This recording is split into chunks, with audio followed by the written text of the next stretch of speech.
Hi all, welcome back to my YouTube channel. ಇವತ್ತಿನ recipe ಬಂದು ಚಟ್ಪಟ ಅಂತ ಒಂದು ಒಳ್ಳೆ ಬೆಳ್ಳುಳ್ಳಿ ಕಬಾಬ್, ಅದರಲ್ಲೂ ಚಂದ್ರು ಅವ್ರ ಸ್ಟೈಲಲ್ಲಿ ಹೇಗೆ ಮಾಡೋದು ಅಂತ ನೋಡೋಣ. 2 ಬೆಳ್ಳುಳ್ಳಿ ತೊಗೊಂಡಿದ್ದೀನಿ ಸಿಪ್ಪೆ ತೆಗೆದು.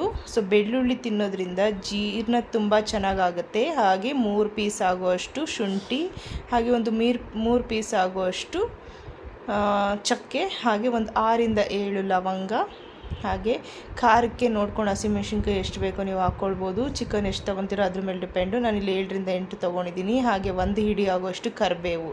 ಸೊ ಇದನ್ನೆಲ್ಲ ಜಾರ್ಗೆ ಹಾಕ್ಕೊಳ್ಳೋಣ, ಪೇಸ್ಟ್ ಥರ ಮಾಡ್ಕೊಳ್ಳೋಣ.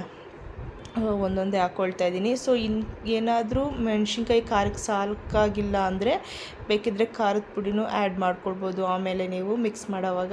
ಸೊ ಈಗ ಇದನ್ನೆಲ್ಲ ಹಾಕ್ಕೊಳ್ತಾ ಇದ್ದೀನಿ.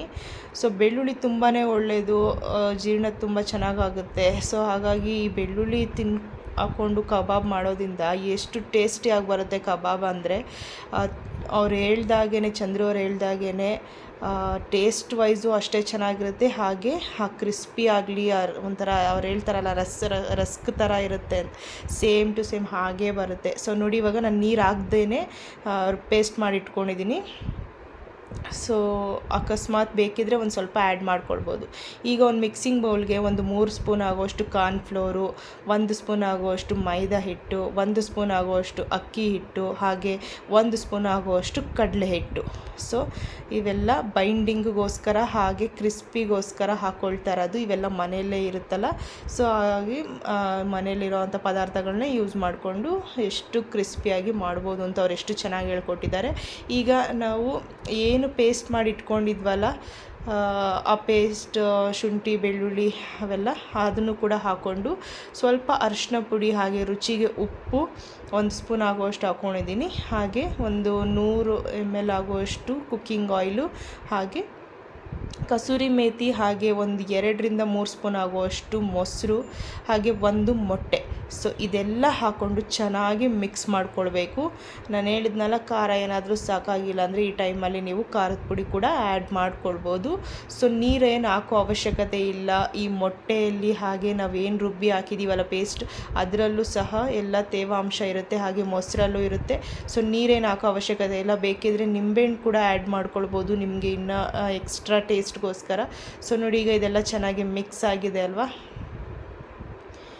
ಸೊ ಈಗ ಇದಕ್ಕೆ ನಾನಿಲ್ಲಿ ಒಂದು 3/4 kg ಆಗೋಷ್ಟು ಚಿಕನ್ ತೊಗೊಳ್ತಾ ಇದ್ದೀನಿ.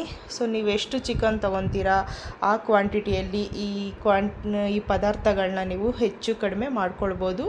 ಸೊ ನೋಡಿ, ಇವಾಗ ಚಿಕನ್ ಕೂಡ ಚೆನ್ನಾಗಿ ವಾಶ್ ಮಾಡಿ ಹಾಕ್ಕೊಳ್ತಾ ಇದ್ದೀನಿ. ಸೊ ಇದನ್ನೆಲ್ಲ ಚೆನ್ನಾಗಿ ಮಿಕ್ಸ್ ಮಾಡಿ, ಮಸಾಲೆ ಎಲ್ಲ ಚೆನ್ನಾಗಿ ಹಿಡ್ಕೊಳ್ಳೋ ಥರ ಪೀಸ್ಗೆ ಮಾಡಿಬಿಟ್ಟು ಫ್ರಿಜ್ಜಲ್ಲಿ ಒಂದು ಅರ್ಧ ಗಂಟೆ ಆದರೂ ಮ್ಯಾರಿನೇಟ್ ಮಾಡಿದ್ರೆ ತುಂಬ ಜ್ಯೂಸಿಯಾಗಿ, ಸಾಫ್ಟಾಗಿ, ಹಾಗೆ ಮೇಲ್ಗಡೆ ಕ್ರಿಸ್ಪಿಯಾಗಿ ತುಂಬಾ ಚೆನ್ನಾಗಿ ಬರುತ್ತೆ ಚಿಕನ್ ಇದು ಕಬಾಬ್ ಇದು.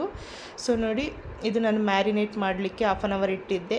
ಸೊ ಈಗ ನಾನು ಎಣ್ಣೆಗೆ ಡೈರೆಕ್ಟ್ ಹಾಕಿ ಅದನ್ನು ಫ್ರೈ ಮಾಡ್ಕೊಳ್ತಾ ಇದ್ದೀನಿ. ಸೊ ಅದು ಹಾಕೋ ವಿಡಿಯೋ ಸ್ಕಿಪ್ ಆಗಿದೆ, ಸಾರಿ.